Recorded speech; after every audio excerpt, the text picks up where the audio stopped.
আপনারা শুনলেন, প্রাণ বাঁচাতে বাংলাদেশ থেকে ভারতে যেমন আসে নাবালিকা, তেমন অন্যদিকে বাংলাদেশ থেকে পালিয়ে ভারতে আসেন এক যুবক। রংপুরের ঠাকুরগাঁয়ের বাসিন্দা সেই যুবক। প্রাণ বাঁচাতে বাংলাদেশ থেকে জলপাইগুড়িতে আসেন যুবক। প্রতিনিধি শান্তনু এই মুহূর্তে আমাদের সঙ্গে রয়েছেন। শান্তনু, এই মুহূর্তে সেই যুবক, তিনি নিজের ভয়াবহতার অভিজ্ঞতা কিভাবে জানাচ্ছেন? দেখো, গতকাল রাতেই কিন্তু বিএসএফ সীমান্ত থেকে তাকে আটক করেছে এবং পুলিশের হাতে তুলে দিয়েছে। দীর্ঘক্ষণ বিএসএফ এবং পুলিশ তার সাথে কথা বলেছে এবং আমরা তার সাথে কথা বলার চেষ্টা করেছিলাম, যেটা জানাচ্ছেন যে সেখানকার একটা পরিস্থিতি বর্তমানে ভয়াবহ হয়ে উঠেছে। সেখানে যারা তারা রয়েছেন, তাদের পরিবার রয়েছে, রীতিমতো নির্যাতনের শিকার হচ্ছে সেই পরিবার এবং রীতিমতন গোটা এলাকা, ঠাকুরগঞ্জের যে এলাকায় তিনি বসবাস করেন, তিনি একজন ছাত্র, সেই এলাকায় কিন্তু রীতিমতন অত্যাচারিত তাদের সম্প্রদায়ের মানুষজন এবং তার ফলে কিন্তু রীতিমতন আতঙ্কিত হয়ে রয়েছে প্রতিটা পরিবার ছেড়ে কিন্তু তাকে বাধ্য হয়ে পালিয়ে আসতে হয়েছে। গতকাল রাতে কিন্তু সে সীমান্তে লুকিয়েছিল এবং তারপরেই কিন্তু সীমান্তের থাকা জায়গা দিয়ে সে ভারতে প্রবেশ করে। শুধুমাত্র প্রাণ ভয়ে কিন্তু জীবনের রক্ষা পেতেই কিন্তু সে ভারতবর্ষে প্রবেশ করেছিল। সে মনে করেছিল হয়তো এখানে সেই যুবক চলে আসেন ভারতে।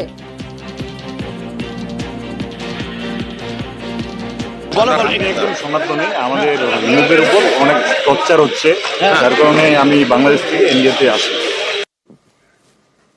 আমরা দেখলাম একদিকে সংখ্যালঘু অত্যাচারের স্বীকারোক্তি বাংলাদেশের, তারপর বাংলাদেশ থেকে ভয়ে এখানে আমাদের দেশে পালিয়ে আসেন নাবালিকা এক যুবক। আর এবার ত্রিপুরা বাংলাদেশ সীমান্তে কড়া নিরাপত্তা, ত্রিপুরা রাখাউড়া সীমান্ত, সেখানে সেনা মোতায়েন করা হয়েছে। ঢাকা থেকে লং মার্চ বিএনপি যুব মোর্চার, ত্রিপুরা রাখাউড়া সীমান্ত পর্যন্ত লং মার্চ, ইন্দো বাংলাদেশ সীমান্তে কড়া পাহারা।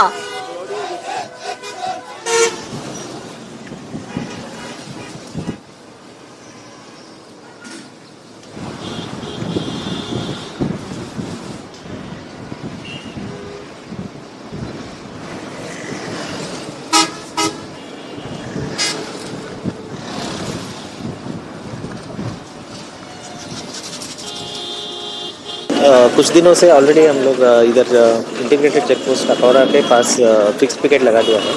इसमें हमारा रेगुलर फिक्स पिकेट रहता है और बॉर्डर एरियाज में भी हम लोग बीएसएफ के साथ मिलके रेगुलर पेट्रोलिंग भी कर रहे हैं। जैसे कि आप जानते हैं कि अभी नॉर्थ ईस्ट काउंसिल का मीटिंग हो रहा है 2021, सो इसके बैकग्राउंड में हम लोग अभी और सिक्योरिटी बढ़ा दिया है।